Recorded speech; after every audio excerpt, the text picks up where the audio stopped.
Okay, here we go. We are now officially, we got on video, on audio. You can't see that because of the glare. Why is that not working?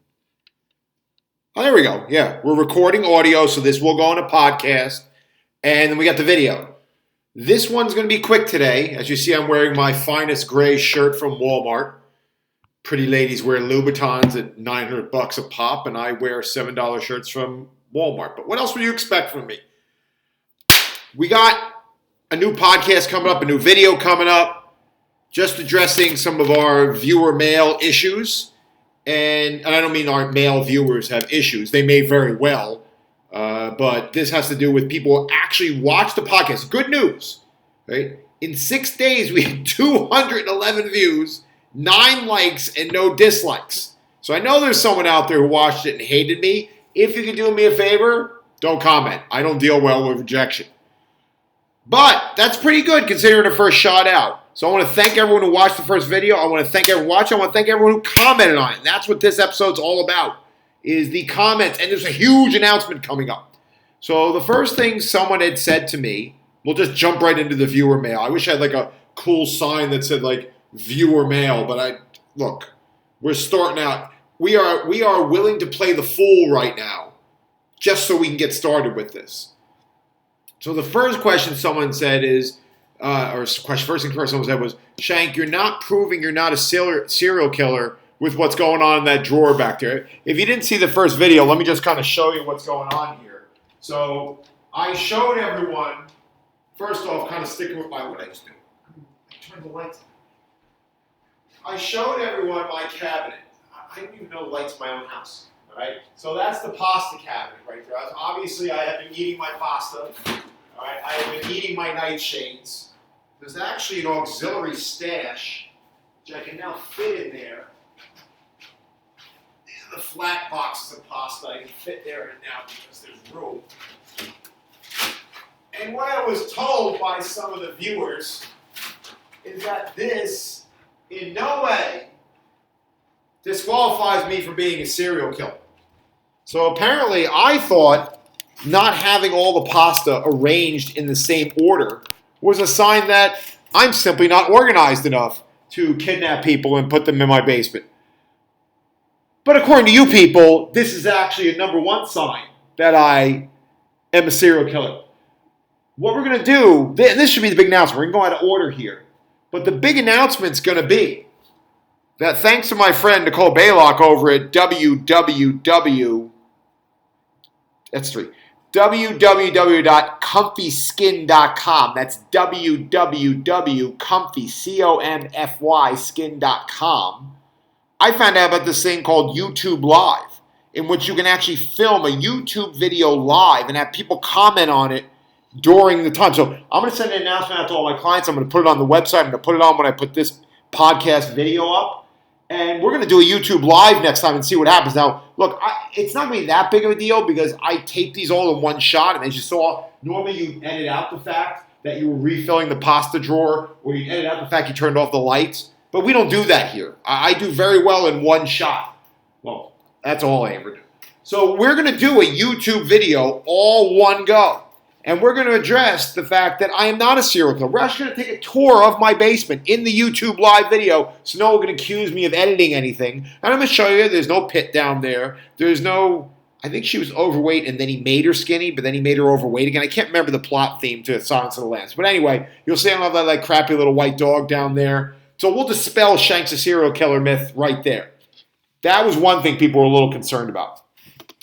The second thing in our viewer mail was someone said about the olive oil.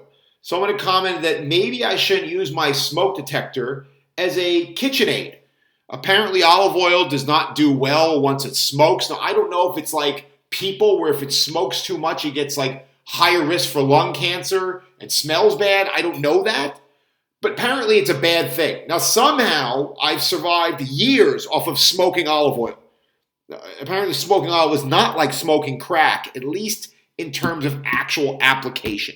But a couple people were very upset that my olive oil was smoking. A couple people were a little disturbed the fact that I literally let the olive oil go until it turns the smoke detector off. On. Yeah, whatever. But everything's okay.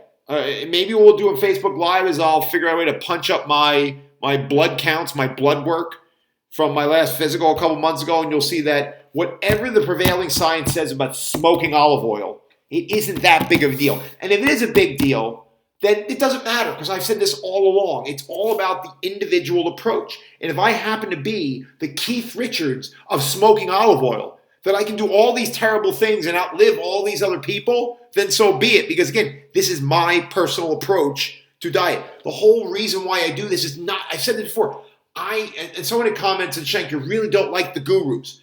That's right, because I don't want to be a guru. I can't be, I don't look like a guru. But the reality is that, I think I say that too much too. I don't want a bunch of shankaholics running around there saying what I say. Right? I mean, I belong to a religion to which there's no word for obey. That's why it appealed to me. I like to argue. I like to complain. I like dissent. So maybe what I do doesn't work for you. Maybe it doesn't work for anybody else. What I need you to do is not see that. What I need you to see is that you need to find methods that work for you. You got to figure it out under the general umbrella of eating less than you burn off. That's the only universal rule. And this is like one of these $1 million moments that you get in these videos and in these podcasts. And if you just take this, if I was to walk outside to Nottingham Way and get hit by, it's actually that way, and get hit by a bus, and you just got this out of these podcasts, you could work on this one little thing I'm about to give you, which I'm about to forget about because I'm ranting on too long. And it would be worth everything you put into listening to this. Weight loss is weird. On the global scale, it's very simple. On the local scale, it's very complex. So if you look at a global economy, it's incredibly complex. That's why communism is stupid. All right, I'm not getting political here. I'm just stating a fact. Communism is stupid because you got a bunch of people who are equal to a bunch of other people who quote animal farm. They're a little less equal, so they can make everyone else equal. Right? They somehow figure out that they can plan and predict everything the market does. That's how, and that's why they're idiots, and that's why communism never works out. Well, diets are the exact opposite of that. While global economies are very complex, globally, weight loss is very simple. You eat less than you burn off. The problem is when you apply that to the individual.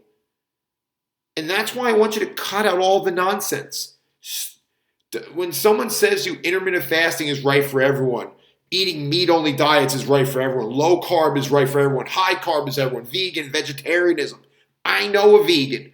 All he does is sit there and eat his smelly, what's that smelly stuff he eats? See, if this was Facebook Live, I could have Ben on here right now, and he eats this stuff called Satan, Satan or whatever. It smells like shit, but he loves it, and he doesn't bother anyone with his veganism. Why? Because he's found something that's worked for him. He's not trying to have a bunch of bedaholics out there. I'm not trying to have a bunch of shankaholics, because we're just finding things that work for us. That's what you need to do. So understand, weight loss, simple globally, eat less than you burn off, very complex locally.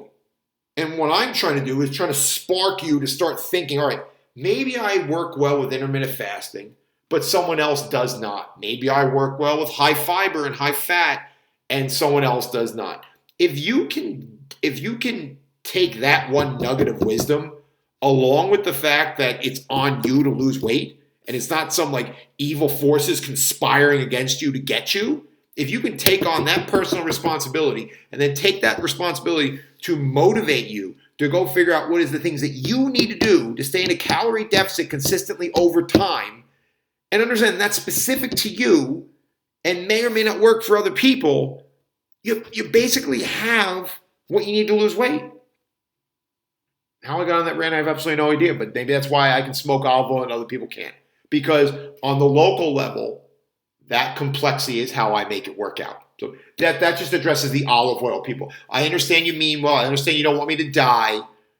But since I'm not dying, and my food tastes good, and I'm not telling other people what to do, I'm just showing what I do, we could probably ride out the whole smoking olive oil thing. As far as using it as a kitchen aid, let me just say I'm a simple man, and I need simple methods. And if using my smoke detector is a way to tell me my oil is ready for the hash browns, then that's just the way it is. You can't save me. You can't save anybody. Save yourself. That really made no sense. All right, so I already said thank you for all the viewers that we got and all the comments we got, especially on the Facebook page. Got a lot of comments. One thing I'm over the moon about is Russian porn. I don't know if you've seen the video, but we actually got a link to Russian bot porn. Now, I talked to one of the IT guys at the gym, and he told me that's when you know you're really making it, is when the Russian bots come for you. And not just the Russian bots like the Putin election bots. I mean the porn bots. See, what they do is they have these computer programs. Apparently, if you get a certain amount of video views in X amount of days, it triggers some system in the Russian porn bot world to put links on your video to try and get people to click on the video to look at whatever the porn is. Now, I looked at it. It's not that good. All right, so don't even bother. Even if you're into porn, don't bother clicking on it. It'll only encourage them even more. But I just thought that was awesome. There's these, it's so objective. It's not like John Tesh in the Olympics being subjective and like, oh, she doesn't deserve a 9.5 because I'm so gigantic. I can't even fit on the gym. Whatever. I'm getting on my John Tesh hate's coming out, and the guy is a talented musician, so I shouldn't be too angry with him. But the reality is, when the Russian bot porn comes after you, totally objective sign of success. So thank you, Russian bot porn. I hope to see more of you in the future, because not that I hope to see more of you, but it means the videos are doing really good. So awesome. I got another email from a client who says, Shank, I love you to death, but I can't sit here and listen to you speak for 45 minutes, let alone for an hour. I can't even sit here and listen to you speak for 5 minutes. Yeah, I get that. As much as that's pretty rough to hear, yeah, I can be a bit much. So what I've decided to do, besides the Facebook Live, is every video, I'm going to have some kind of segment where I do something, where I'm not just talking. And this feeds into our next object. Someone had said to me, hey, Shank, where are the vegetables? And actually, I know who sent this in, and they're actually very nice people. They are actually users of the Flowbee. If you don't know what the Flowbee is, it was a revolutionary hair cutting system that just, for some reason, never had the impact it probably should have, in my opinion. But these are Flowbee users, and if you know what the Flowbee is, it was a hair cutting system that you attach to a friggin' shop vac. So provided you didn't go deaf, you actually got a really even haircut. And you'd be like all over your head, and then as the hair got cut off, it would suck the hair into the shop vac. Go look it up if you don't believe me. I mean, granted, it was ended during the 80s where people were on a bunch of coke, so it might make sense why someone came up with this idea. But they weren't being ideological asking me about the vegetables. They were being, hey, like, where are your vegetables? We know vegetables are full of fiber. They tend to be lower in calories, which is really good for managing hunger. Since if you haven't heard on the podcast before, people suck in America at managing hunger. We're not used to it. We don't do well with it. Like my client Rajesh says, in India, the tea is big and the food is small. But in America, the tea is small and the food is big. Why? Probably because people in other parts of the world deal with hunger a lot more often than we do. So vegetables are huge. What I'm going to do is show you how I prepare vegetables. How my method. So I know there's people out there who can't listen to me for 45 minutes, for 5 minutes, for 10 minutes, for an hour. I get that. One of the guys I knew from high school, the Rob Valente, had actually commented and said, Shank, your video's 55 minutes long. What is this, Game of Thrones? And let me tell you something. If I had their budget, the damn video would have been 5 hours long. I would have had like the Super Bowl halftime show, but it wouldn't suck.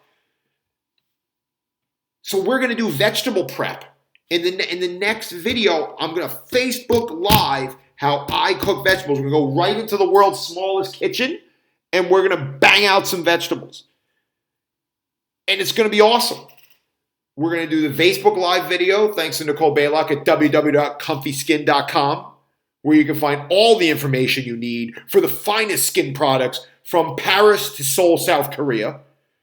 We're going to make vegetables. I'm actually going to make potatoes too, which is going to be really hot. We are going to answer any questions that pop up. We are going to answer any more viewer mail that comes in. So that's going to be really exciting. And we're going to take a tour of the basement just to ensure you that that pasta closet is nothing more than just a pasta closet. I'll open any doors you want me to own. I'll shine lights into vents to make sure John McCain's, no, not John McCain. John McCain was the senator and the war hero. Who that was? John, what the hell's the guy from Die Hard? I keep thinking John McCain, but it's not. John McClane. John McClane is not crawling around in the ductwork of my house. Come on to the coast. We'll get together, have a few laughs. Now I know what a TV dinner feels like. We'll go tour the basement. I'll show you everything down there so you can feel assured that you're not getting sound nutritional advice from, well, not a lunatic, but a lunatic doesn't hurt any innocent people. And we'll go from there. Any questions that came in? Let me just see if there's anything else on here. We talked about the fact I'm not a serial killer. We're going to do the Facebook Live basement tour. We talked about thank you for the olive oil smoking part, but it just works for me. I thank the Russian porn people. I dealt with the people who don't want to listen to me speak for 45 minutes. I talked about how we're going to do the vegetable prep next time. Oh, there was one question that came in that somebody wanted me to address. The whiteboard is here. So this is the other thing that's here. I got to get John Burns or somebody who knows what the hell they're doing with tools. And I don't mean that metaphorically. I mean like literally like tools. To help me hang this thing up. But it's a whiteboard that's going to go on that wall. And I'm going to be able to write and do visuals with with a Sharpie marker, which is going to add just a whole other element to our information sharing here. What the hell else did somebody ask me? Oh, I know what it was. So someone had asked me about health. I don't have the whiteboard up, so we're not going to be able to go into that. But I want to make sure that people understand, and I'll go into the statistics of this in a little bit later. But someone had asked me, is it healthy for me to eat pasta? I went all nuts about the nightshades and Tom Brady. Here's the thing you need to understand about health. Health is not a light switch. And to make this visual, I don't want to eat a cookie tonight because I just brushed my teeth. That would be disgusting. But one of the things you have to understand is that just because you eat a cookie doesn't mean the light just went out on your health. And just because you eat a spear of broccoli does not mean the light went on for your health. Health is not... All right, I'm going to use the light. Hold on. So let me close this because even I'm starting to freak myself out. Turn this off. Let's turn that off. Thank you.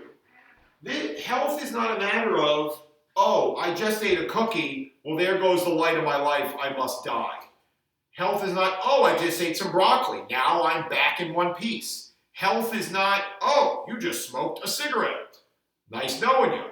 Health is not, oh, I just went for a walk and practiced some stress relief. I'm going to live.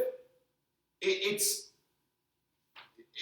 bothers me that a dude who wears shorts for a living, or even around his house, has to tell people this. I'll give you a perfect example of this, because this is something near and dear to my heart. You all know my love of Bad Sandy in the last 10 minutes of Grease. But despite my love of Bad Sandy in the last 10 minutes of Grease, I will never come on here and tell people that wearing hot pants and a leather jacket and taking 2 puffs off a cigarette is good for you. It's not. It's not healthy. It's not healthy for the cow they made the jacket out of. The pants you can take or leave. I mean, it's probably healthy. Sometimes people have to look at you in those things if you don't belong in them. And the cigarette thing, that's a whole nother animal. One of the things that amazed me, though, was when I was told by a client of mine once, and this is a client of mine who studies like disease and all this stuff, he told me that the actual risk factor for death and disease for smoking, and again, there's varying levels, 1 pack a day versus 2 packs a day versus 10 cigarettes a day. I think at one level was only like 38% higher risk for death. And I was like, wait a second. I thought like once you started smoking, you just died. And it turns out that that's not the way health works. Because then always they're like, well, I know someone who's 100 years old and smoked every day. Yeah, so that means everyone should smoke every day and they'll live 100 years old. That's great. What health is a series of risk factors mixed with a series of factors that mitigate your risk. So smoking, fatty food, I'm moving the camera, excessive alcohol content, lack of exercise, lack of fruits and vegetables in the diet, right? Those are all risk factors that take that 38% you get just from smoking, and they turn it to 45, then 50, then 60, then 75, and then 80. The next thing you know, you're just a ticking time bomb. And then you mix that with your genetics, and in the rare case, the genetics may kind of lessen the impact of some of those risk factors. And in other cases, it amplifies them. But people tend to summarize health as like this one thing. And if you do one behavior, you get one outcome. That's not the way it works. And I know there's people that are smarter than me who understand this, but for some reason, this just doesn't get out there. Health is a series of risk factors. Now, it so happens that if someone tends to smoke, they tend not to exercise a lot. They tend not to eat a bunch of fruits and vegetables. They tend not to manage stress very well. They tend not to underconsume alcohol. They tend to overconsume it. They tend to overconsume fatty foods. They tend to engage in a bunch of other lifestyle behaviors that make the 38% that one risky behavior does amplify. Then it mixes, this is why I need the whiteboard. It mixes with your genetics and you get an outcome. This is going to all sum up, and I'll get into more details as later when I can actually write the stats and numbers down. This is the protection you need against anyone who tells you definitively, this supplement's going to save you. This food's going to kill you. This is good for you. This is bad for you. When you understand how complex health actually is and all the factors that go into it, and then all those factors mix up into a giant salad mixer called your genetics, you have no friggin' clue what one isolated thing is going to do to your body, unless like drink antifreeze or something like that. So in closing, how long is this video? I still ran it on for 22 minutes, Jesus. In closing, let me leave you with big show next week. We're going to be getting engaged in all types of activities. But when it comes to health, understand it's a lot of factors. And what you want to do is you want to minimize your liabilities, maximize your assets, and then deal with whatever genetics you get because you have no control over those. And people try to simplify that equation to eat vegetarian diet or die, right? Or eat low carbs or die. What they're missing, the critical point they're missing is they have no idea what they're talking about. Because if they really understood that amazingly complex system that well, what I'm going to tell them is, I need you to go look at all the NFL schedule for week 3 and look at all the point spreads. And if you can understand something as complex as the human interaction with risk factors versus health promoting factors versus genetics, I don't know if this is like the universal science. I know this is choking. I don't know if this is genetics. If you can predict that so simply without even a hesitation, then I want you to look at all those NFL scores with me and look at all those point spreads, and you're going to tell me which team is going to cover. And then I can get much better production values on this podcast with all the money that we make. Well, I make. I'm not including you in anything. You should be a multi-billionaire already with this apparent advanced knowledge you have. That's why you got to be careful. And this is why, to answer the one person's question about why I'm so wacko about the gurus, is because they really don't know what they're talking about. They may understand how something works for them. They may understand how something works for a couple people they work with. What they don't understand is how something works for you, and that's what this is all about. Oh, there was one other thing. So we got all the other stuff covered. We'll do the cooking next week. One other thing, someone had asked me about breathing, and they said to me that their Pilates instructor, which I don't understand why they're telling me this, because I don't do Pilates, I do weightlifting and meditation. They said their Pilates instructor said they should draw their navel in. And they said that what I was telling my clients, apparently I've been murdering people for 20 years, they're walking around dead, they don't know this. I tell my clients to brace their core when they're lifting weights. And when they're doing gentle, slow, controlled motions like a yoga cat camel or a gentle joint mobilization to get some nutrients and lubrication in their spine. And I tell them to actively move their spine. But when they lift, I tell them to brace, that I was wrong. Look, here's the deal. Pilates is Pilates. Weightlifting is weightlifting. They are tools in a toolbox. The actual tool is the person who told you that I was wrong for telling people to brace their core when they lift heavy weights. All right, but I'm talking, that's metaphorical. I'm talking about like literal tools in a toolbox. When you're lifting heavy objects, you have to understand one thing. The spine is and this isn't me, this is from Stuart McGill, all right? I don't have his cool mustache, but I'm going to take this from him because it's completely correct. Your spine is a flexible rod. It is not meant to lift heavy weights. Now, you have to show me when in Pilates you're lifting really, really heavy weights or lifting heavy weights relative to yourself. If anything in Pilates, you are trying to disengage the larger global core muscles to work the more local musculature. You're trying to get rid of the meathead muscles and focus more on your deep core muscles in your pelvic floor, which makes sense why you'd want to draw the abdominals in because it stretches your core muscles and turns them down so other things have a chance to shine. This is why the person who told you this is an asshole, because they're using one method acting like it applies to every method. It's like if you met a carpenter who walked around with a screwdriver all day and told you this is the only tool you need to build a house, you couldn't slap him because he's probably a carpenter, he's pretty strong. And if he's carrying around just a screwdriver, he's probably dangerous and insane. But you'd look at him like he's nuts because you know you just can't build a house with one tool because a house requires a lot of different things to build a complete house. You need plumbing, you need electricity, you need roofing, you need all types of stuff. When I tell clients to brace their core, which is something as simple as, let me get this on video, so I'm doing something, so you don't have to listen to me talk the whole time. I tell them to do something as simple as push in against their muscles. This is actually got from Stuart McGill too. Push in against their muscles and then squeeze against that push. That's what I tell them to do when they're lifting weights. Why do I tell them to do that? Because I want to engage this. I'm not doing Pilates. I want to engage this. I don't want to disengage this so I can work other stuff. I want to engage this. Why do I want to engage this? Because I want to globally stabilize the flexible rod that is my spine. You say, well, Shank, how do you know a spine is a flexible rod?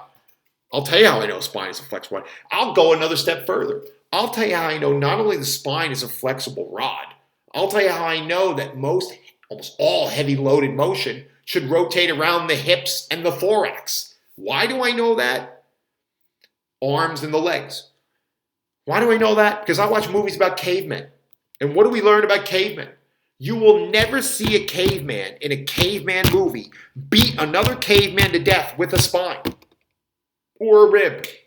Now, they may use the individual vertebra like shuriken, I think that's how you say it, the ninja stars, but that doesn't really work that well. When a caveman wants to beat another caveman to death for either his women or his food, he uses a rigid lever, whether it's an arm bone, a thigh bone, or a shin bone.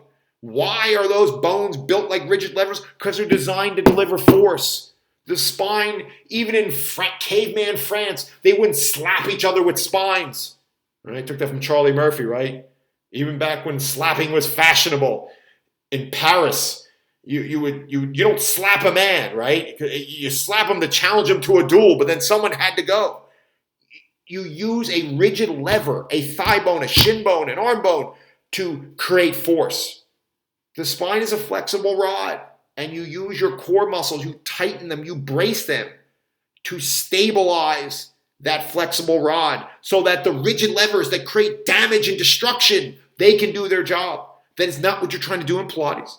All right? In Pilates, sometimes, like when he worked with dancers, these are people who already had global musculature that was way too strong for their local musculature. So what he had to do in his I'm going to kiss some ass here, his singular genius was what he figured out was, all right, I have these athletes, because that's what dancers are. I mean, let's face it. I have to turn down where they're too strong so they can turn up where they're too weak, where they're imbalanced. To put it my way, they had engines that way outpaced the frame and the brakes of their car. So what he figured out was a way to turn down the engine so he could jack up the frame and the brakes. That's fine. But my clients are not trying to do that. What we are trying to do is actually become what those dancers already... We want those dancers' problems. I'd love to have the problem of having local muscles that are too weak relative to our global muscles. And that's actually why you have a lot of clients do both Pilates and strength training, because they tend to be weak everywhere. But the idea that I have clients draw their abs in and then lift a heavy weight is absurd. It turns off the very global muscles. I'm saying this over and over again because I'm crazy. The very global muscles that stabilize that flexible rod that is your spine. So do yourself a friggin' favor. If for whatever reason you're not skilled at the act of just bracing your core, practice it. Even if you never go into a weight room, at some point you're going to have to lift something heavier than a box filled with a roll-up whiteboard. Poke yourself right here in the gut and then push against it. That's bracing your core. Then you move your limbs and then you move your legs, like one of the bushwhackers from the old WWE day, or WWF day, before they gave into the panda bear. That's why I give that different advice. Now, going further, someone said to me, well, the Pilates instructor said, well, then you can't breathe properly. Listen to me. I don't advise you walk around with your core braced all the time. You eventually will crap your pants. Well, maybe that's not true. I'm being a little dramatic, but you get the point. You can't walk around like this all day. But when you have to lift heavy objects, you want to use the right tool for the job, and that's when you learn to brace. Now understand, the reason why your breathing is different when you brace your core. I said this was going to be a short video, now I'm just going nuts. The reason why your breathing is different when you brace your core is, get this, the same muscles that are your primary respiratory muscles are the same ones that primarily act as the stabilizers, which take that flexible rod as the spine and stabilize it so the rigid levers can do their work. So of course your breathing is going to be affected by that. That's why if I have someone with high blood pressure, a lot of times till we get them more healthy while I'm communicating with their doctor, I put them mainly on machines because they don't require that global stabilization as much. I can be very careful with if there's any change in that person's breathing. But for a relatively healthy individual, it's something you want to learn. You want to learn that skill. If the same muscles that allow me to breathe when they expand are the same ones that allow me to stabilize my flexible rod spine when they contract, of course my breathing is going to be restricted. Get into a little more details because someone did ask this question about breathing. In order for my lungs to fill with air for me to breathe, they have to expand. Right? They're like sacs. They fill with air. Here's the problem. If I'm stabilizing my flexible rod spine to keep it from breaking, which is pretty much an immediate threat compared to maybe not being able to breathe as freely as I would like to, my stomach can't expand out to make room for my lungs. So what happens is you breathe in air, and what happens is diaphragm pushes down on your gut. So that's why when you see someone breathe, you'll see their gut. All right, let's see that right there. It goes out. All right, that's not a cheeseburger right there. Well, some of it is. That's just my muscles expanding out. And then when I blow out, my lungs contract. It goes in. When I breathe out and my diaphragm pushes down so my lungs have room to expand, well, there's my viscera, there's my guts. They got to be pushed out of the way so there's room for my lungs to expand. All right? And then when I blow out, my lungs no longer need all that room in my thorax. My waist goes in. Got to make room for the lungs, push down, get the guts out of the way. When you're bracing with your core to stabilize the flexible rod that is your spine so your limbs of destruction can do their job, your abs are so tight that when you try to expand your lungs and your diaphragm tries to push down, there's nowhere for your gut to go. And you can hear it in my voice. Right now, so now I'm talking normally.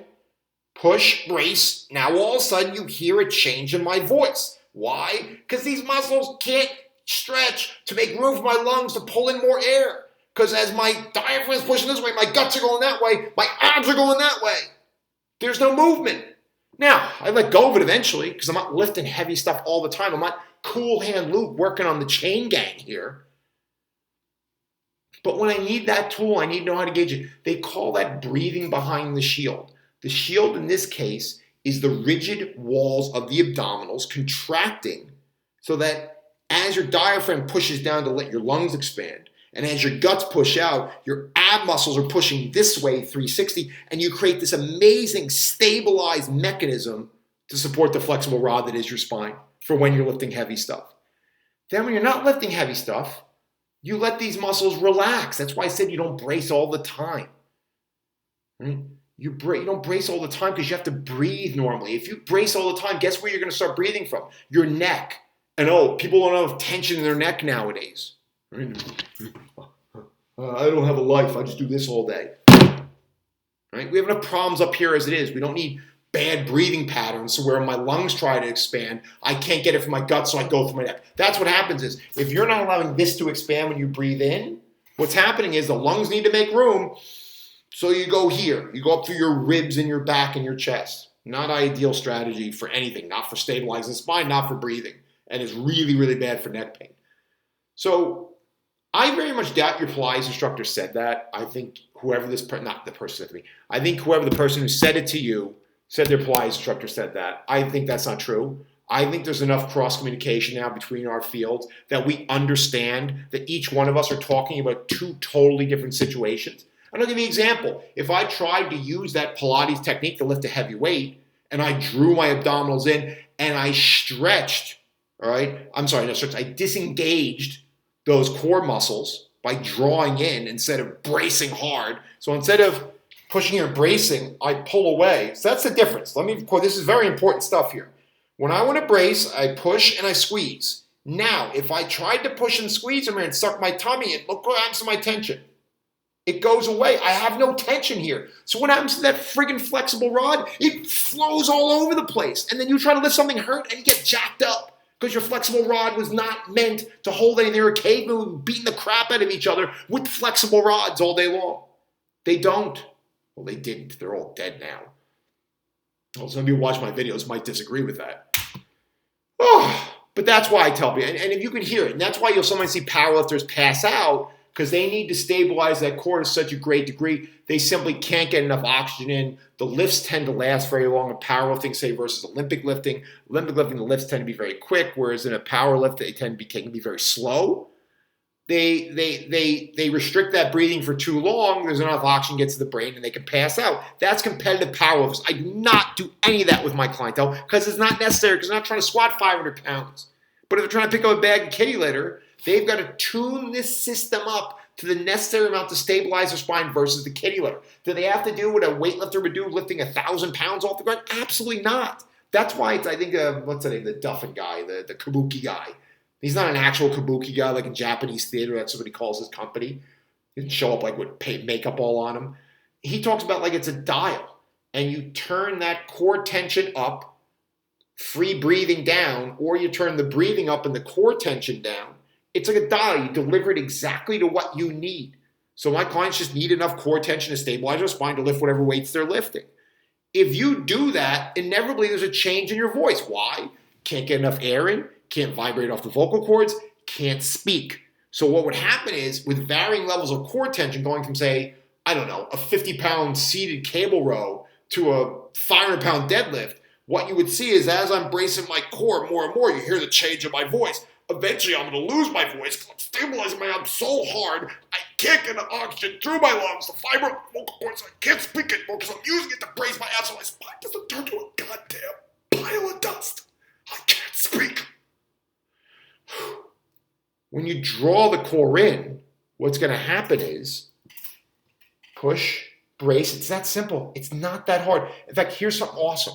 Next time you go on the toilet and you're sitting on the toilet, I want you to think of me. No. I want you to sit on the toilet. I want you to push here. Make sure you're done, or this could create a mess. Push here. Brace. You'll feel the tension. Push against your fingers. You don't need enough. It's just you getting off the toilet. Right?